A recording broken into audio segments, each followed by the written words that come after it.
Alors, suite du diaporama sur les suites. Donc j'affiche la dernière diapositive du dernier diaporama. On s'est arrêté sur une méthode pour étudier le sens de variation d'une suite, qui consistait à étudier le signe de un plus 1 moins un. Donc ça, on l'avait déjà, hein. On l'a même utilisé vendredi. Donc, selon que la différence un plus 1 moins n était positive ou négative, on trouvait une suite croissante ou décroissante. Donc on va compléter par deux autres méthodes. Alors, deuxième méthode, ça va consister à utiliser le quotient. Alors, si tous les termes sont strictement positifs, on va voir pourquoi ensuite. Alors, la position du rapport, j'aurais dû dire le quotient, donc la position du quotient un plus 1 sur n par rapport à 1, ça veut dire position, est-ce que un plus 1 sur un est supérieur à 1 ou inférieur à 1, ou égal à 1, et c'est ça qui va me dire si la suite sera croissante ou décroissante. Alors, si pour tout n, j'entends bien, un plus 1 est supérieur à un plus 1 sur n est supérieur à 1. Qu'est-ce que ça veut dire? Déjà au niveau des hypothèses. Un plus 1 sur un, ça n'existe que quand les termes sont non nuls. Et si je veux comparer par rapport à 1, il faut que tout soit positif. Donc ce qui est au-dessus, ça prend son sens. Il faut que tous les termes soient strictement positifs. Sinon, je ne pourrais rien en déduire du tout. Donc les hypothèses doivent être vérifiées. Donc dire que un plus 1 sur un est supérieur à 1, concrètement, ça veut dire quoi? Ça veut dire que le quotient est supérieur à 1, donc le numérateur un plus 1 est supérieur au dénominateur un. Donc pour que ce soit supérieur à 1, ça veut dire que un plus 1 étant supérieur à un, la suite sera croissante, tu fais pour tout n. De la même façon, dire que un plus 1 sur un est inférieur à 1, pour obtenir un quotient inférieur à 1, il faut que le numérateur soit plus petit que le dénominateur, donc il faut que un plus 1 soit plus petit que un, et donc c'est bien équivalent, le quotient inférieur à 1, pour tout n j'entends, c'est bien équivalent à dire que la suite sera décroissante. Alors pour compléter, pour être complet, dire que le quotient est égal à 1, ça veut dire que le numérateur et le dénominateur sont toujours égaux, donc si un plus 1 est toujours égal à un, la suite est constante. Alors, quel est l'intérêt de cette méthode? Alors, un exemple qui peut paraître compliqué.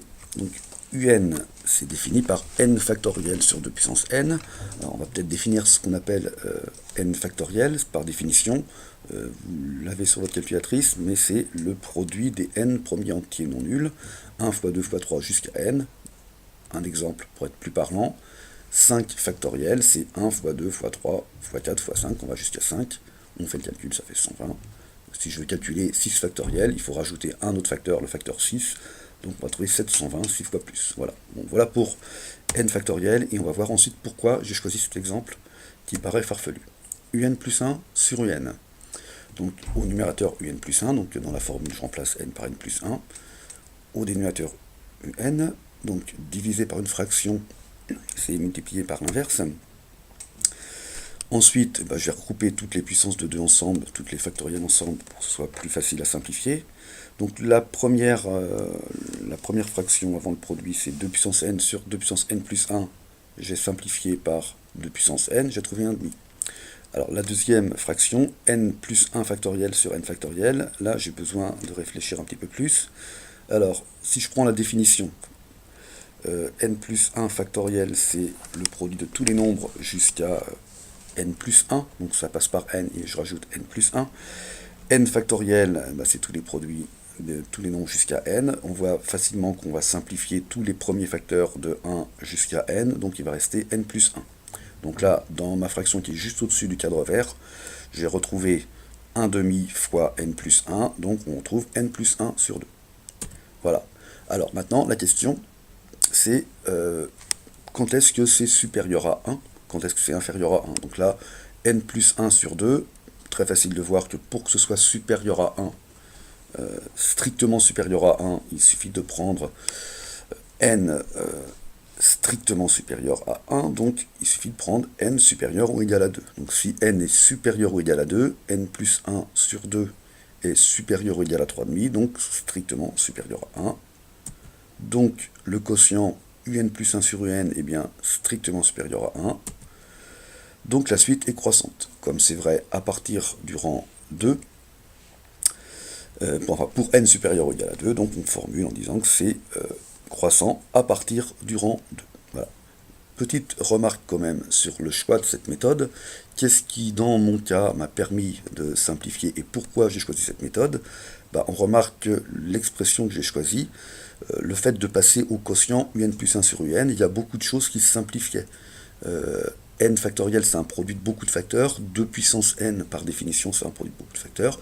Donc le fait qu'il y ait beaucoup de produits dans la définition, beaucoup de multiplications dans la définition de un, le quotient un plus 1 sur un faisait apparaître beaucoup de simplifications, donc j'arrivais à obtenir quelque chose de simple. Donc, en résumé, cette méthode, quand est-ce qu'elle est utile? Elle est utile principalement quand une suite est définie par une formule qui comporte beaucoup de produits ou de puissances qui se simplifie beaucoup par le passage au quotient. Voilà, c'est ça. Uniquement dans ce cas-là qu'on utilisera cette méthode, c'est assez restreint, mais voilà, dans le cas où il y a beaucoup de puissances ou de produits, là, elle peut avoir son intérêt.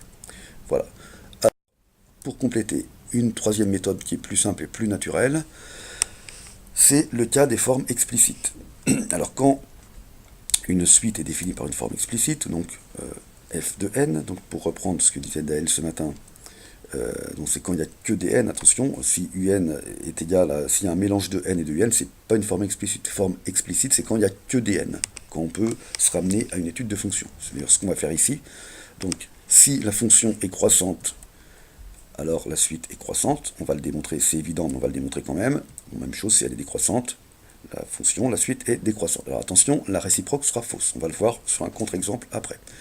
Alors, ça on va l'utiliser quand on connaîtra le sens de variation d'une fonction et qu'il s'agira d'étudier le sens de variation de la suite. Alors, démonstration quand même. Alors, je vais prendre le cas d'une fonction croissante pour la démonstration. Alors, bon, n est toujours plus petit que n plus 1. Donc, si j'applique la fonction f de n est plus petit que f de n plus 1, si la fonction est croissante, c'est le cas ici. Donc, f de n, c'est égal à un. F de n plus 1, c'est un plus 1. Donc, si la fonction est croissante, un plus 1 sera supérieur à n pour tout n. Donc, la suite sera croissante. Bon, on aura l'équivalent. Si la fonction était décroissante, on trouverait que la suite était décroissante. Bon, ça, c'est évident. Alors, attention, la réciproque est fausse. Qu'est-ce que ça veut dire que la réciproque est fausse? Ce que dit la propriété, c'est que si la fonction est croissante, alors la suite est croissante. Mais si la suite est croissante, c'est pas forcément que la fonction l'était. Alors, on va juste prendre un contre-exemple pour ça, et ça terminera le diaporama. Alors, une suite définie à l'aide de cosinus. Alors, cosinus 2πn, si vous vous rappelez de ce qu'on a vu en trigo, on voit très vite qu'il ne sert à rien, le cosinus 2πn, vu que 2πn, la mesure principale, c'est 0, vu que c'est un nombre entier de fois 2π, donc c'est sur le cercle trigonométrique un point qui coïncide avec 0. Donc cosinus de 2πn, c'est égal à cosinus de 0, c'est égal à 1, pour tout n. Donc ça veut dire qu'on remplace là-haut, on trouve que un, finalement, ça revient à prendre n. Alors, donc la suite est croissante, évidemment. Qu'est-ce qui se passe pour la fonction? Donc je reprends la formule compliquée au-dessus, et je remplace n par x, ça me fait une fonction. Alors, je donne directement le graphique, on voit tout de suite ce qui se passe, c'est que la fonction est ni croissante ni décroissante, vu que ça alterne du fait qu'il y a un cosinus qui intervient, et pourtant la suite était bien croissante. Alors, bon, c'est dû à quoi? Artificiellement, on a choisi uniquement les points qui correspondaient au cas du cosinus qui était égal à 1, ce qui fait qu'on retrouve d'ailleurs, si on regarde bien l'échelle, que la suite est bien définie par un égale à n, et pourtant la fonction entre deux valeurs de un, la fonction alterne entre une partie décroissante et croissante, donc la fonction est ni croissante ni décroissante, et pourtant la suite est bien croissante. Donc voilà, il faut bien voir que la réciproque n'est pas vraie, donc tout ce qu'il faut éviter concrètement, éviter d'utiliser le signe équivalent. Si la fonction est croissante, ça implique que la suite est croissante, mais c'est pas équivalent. Dans l'autre sens, ça marche pas. Voilà, tout simplement. Voilà, ça termine ce diaporama. Je vous invite à regarder la suite qui sera disponible au plus tard dimanche matin, et pour les suites arithmétiques géométriques qu'on a vues vendredi matin. Voilà.